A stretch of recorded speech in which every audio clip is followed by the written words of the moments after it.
Hello students. तो अगले हम टॉपिक पे चलते हैं। अभी तक हमने कैटलिस्ट किए थे, प्रमोटर किए थे, पॉइजन्स किए थे। आगे हम बात करते हैं कैटलिस्ट के टाइप। तो कैटलिस्ट जो कैटालाइसिस होता है, कैटालाइसिस प्रोसेस जो है वो दो प्रकार के कैटेगरी में हम बांटेंगे, टाइप ऑफ कैटालाइसिस। एक तो हम बात करेंगे होमोजीनियस कैटालाइसिस। देखिए, हमने पहले भी स्टडी किया है कि होमोजीनियस क्या होता है, जिसमें एक ही फेज होता है। तो उसी प्रकार हम बात करें कि होमोजीनियस कैटालाइसिस कौन सा होगा। ऐसा कैटालाइसिस जिसमें रिएक्टेंट्स, प्रोडक्ट और कैटलिस्ट तीनों के तीनों एक ही अवस्था में, एक ही स्टेट में मौजूद हो, हम उसे होमोजीनियस कैटालाइसिस कहेंगे। इनमें फेज का डिफरेंस नहीं होगा, तीनों के तीनों एक ही फेज में मिलेंगे हमें। तो कहें those catalysis in which reactant, product and catalyst lie in the same phase are called the homogeneous catalysis.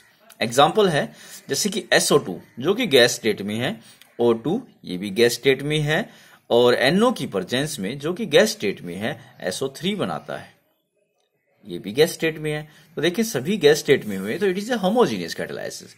जैसे कि हमारे पास एस्टर का हम एसिड की प्रेजेंस में हाइड्रोलाइसिस कर दें, वाटर से रिएक्शन करना हाइड्रोलाइसिस कहलाता है। तो देखें इससे रिएक्शन करता हुआ, this is the liquid state, liquid state, liquid state, और जो हमारा प्रोडक्ट बनेगा एसिटिक एसिड और इथेनॉल बनेगा, वो दोनों भी लिक्विड स्टेट में होंगे। तो सभी यहाँ लिक्विड स्टेट में है। तो ये हो गया हमारे पास होमोजीनियस कैटालाइसिस का एग्जाम्पल। अगला हम बात करते हैं जो हमारे पास सुगर है। सुगर को वाटर में मिला रखा है, एक्वस स्टेट में है वाटर, और यहां पर आ गया है हमारे पास में एसिड। ये एक्वस स्टेट में, ये लिक्विड स्टेट में, ये लिक्विड, एक्वस लिक्विड स्टेट में होता है। तो यहां पर जो हमारे पास ग्लूकोज बना है वो एक्वस मतलब लिक्विड स्टेट में, और फ्रुक्टोज बना है वो भी लिक्विड स्टेट में हमारे पास बना है। तो it is also the example of homogeneous catalysis. आगे हम बात करते हैं हेट्रोजीनियस कैटालाइसिस। हेट्रोजीनियस कैटालाइसिस की बात करें तो ये वो कैटालाइसिस है जिसमें रिएक्टेंट, प्रोडक्ट या फिर कैटलिस्ट इनमें से कोई भी अलग स्टेट में मौजूद होता है।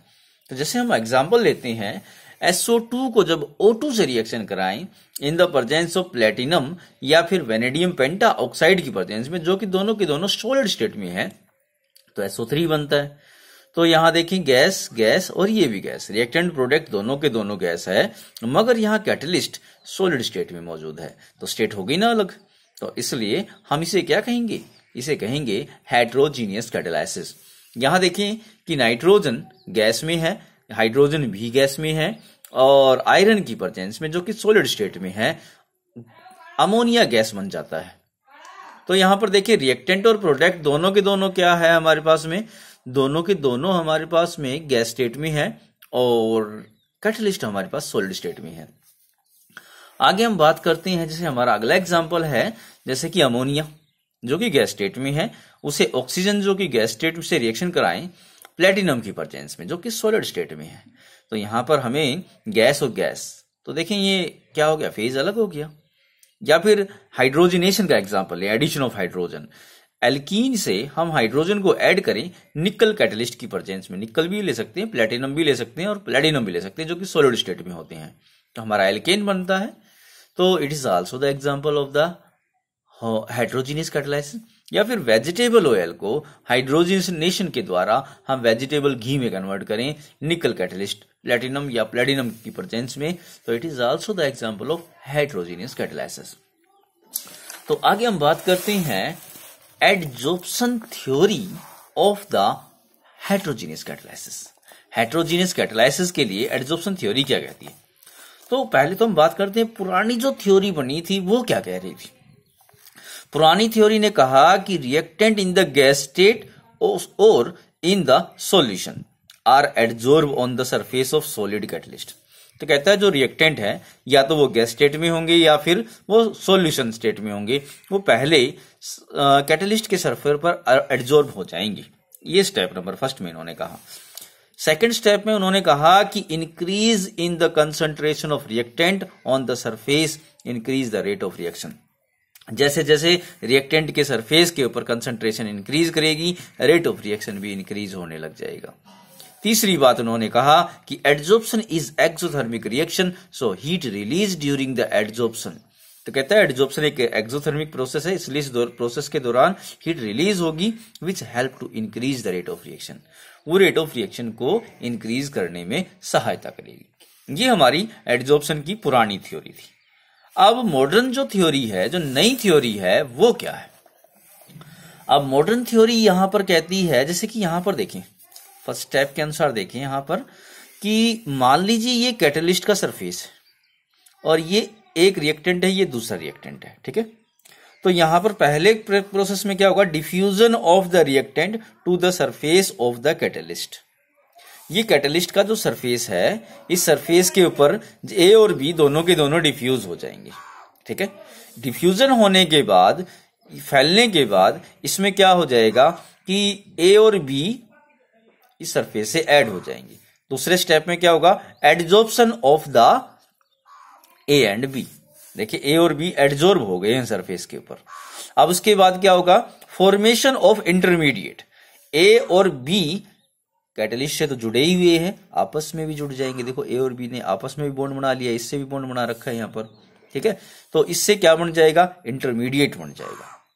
अब ए और बी जब आपस में जुड़ गए हैं तो वो कैटलिस्ट से अपनी बॉन्डिंग हटा देंगे और ए बी के रूप में रिमूव हो जाएंगे। Desorption of the product, product का डिसॉर्प्शन हो जाएगा, मतलब ए बी यहां प्रोडक्ट बन गया है, वो डिसॉर्ब उसका रिमूव हो जाएगा सरफेस से और सरफेस खाली रह जाएगा। अब अगले मॉलिक्यूल के लिए फिर से ये अप्लाई हो जाएगा हमारे पास। तो ये हमारे पास मेन स्टेप है। देखिए हम स्टेप बात करते हैं। पहला स्टेप क्या हुआ है?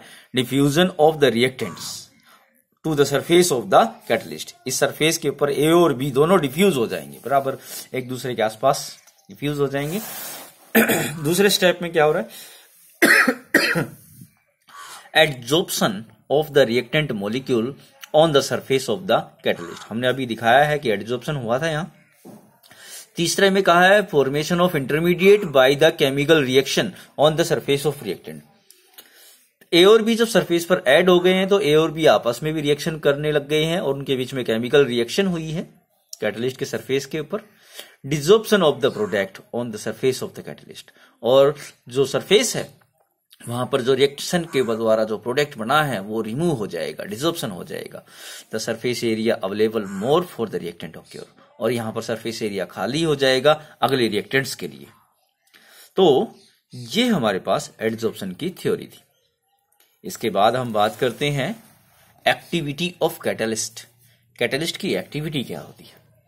तो देखिए ये क्या होता है। एक्टिविटी का मतलब आप समझते हैं कि किसी भी काम करने की एबिलिटी, वो उस काम को कितनी स्पीड से करता है। तो मतलब it is ability of the catalyst to increase the rate of reaction. यह कैटलिस्ट की वो एबिलिटी है कि वह रिएक्शन को कितना फास्ट करता है। जैसे कि in the hydrogenation reaction activity of catalyst increase from the group number 5th to group number 11th। जैसे जैसे हम ग्रुप नंबर 5th से ग्रुप नंबर 11th में एलिमेंटों को चेंजेस करते हैं तो वहां पर हाइड्रोजनेशन में कैटलिटी जो एक्टिविटी होती है कैटलिस्ट की वो इंक्रीज करती है। Group number 7 to 9 element show the maximum activity. जो ग्रुप नंबर 7 से 9 जो होते हैं वो मैक्सिमम एक्टिविटी दिखाते हैं इसमें। आगे हम बात करते हैं सिलेक्टिविटी ऑफ कैटलिस्ट। सिलेक्शन का मतलब है कि मान लीजिए आपने कोई काम करना है तो आप उसके स्पेशलिस्ट को यहां पर बात करेंगे। जैसे कि आप मान लीजिए आपने अपना घर बनाना है तो आप मिस्त्री को बुलाना है, तो आप ये थोड़ी है कि ट्रैक्टर वाले मिस्त्री को बुलाएंगे यहाँ पर या फिर मोटर वाले मिस्त्री से घर बनवाएंगे। आप तो जो घर को बनाने वाले मिस्त्री को ही बुलाएंगे ना। It is called the selectivity. तो it is the ability of catalyst to give the special product. अब ट्रैक्टर वाला तो ट्रैक्टर का काम करेगा, घर बनाने वाला घर का काम करेगा। तो इसलिए यह उस कैटलिस्ट की एबिलिटी है कि वो जो आप प्रोडक्ट चाह रहे हैं वो प्रोडक्ट दे इन द सेम रिएक्टेंट और a different catalyst give the different product. देखिए यहां पर हम रिएक्शन के एग्जांपल लेते हैं जहां पर रिएक्टेंट तो सेम है, कैटलिस्ट अगर अलग हुआ है तो प्रोडक्ट अलग मिला है। जैसे कि हम बात करें कार्बन मोनोऑक्साइड को हाइड्रोजन से रिएक्शन करें निकल की प्रेजेंस में तो मीथेन बनता है, प्लस में वाटर बनता है। उसी प्रकार कार्बन मोनोऑक्साइड को जब हाइड्रोजन से रिएक्शन करें कॉपर की प्रेजेंस में, जिंक ऑक्साइड या फिर क्रोमियम ऑक्साइड की प्रेजेंस में, तो हमारे पास मिथेनॉल बनता है। उसी प्रकार कार्बन मोनोऑक्साइड को हाइड्रोजन की प्रेजेंस में ओनली कॉपर की प्रेजेंस में हाइड्रोजन से रिएक्शन करें तो ये बनाएगा फॉर्मल्डिहाइड HCHO या फिर मिथेनॉल कह सकते हैं आप इसे। तो देखिए यहां पर तीनों रिएक्शन में आपने देखा होगा कैटलिस्ट अलग है, कैटलिस्ट अलग है तो हमें प्रोडक्ट अलग मिला है। तो इसे कहते हैं हम selectivity of catalyst, give the special type of product by the catalyst. तो आज के हमारे टॉपिक में यही था, अगले टॉपिक में हम आगे बात करते हैं।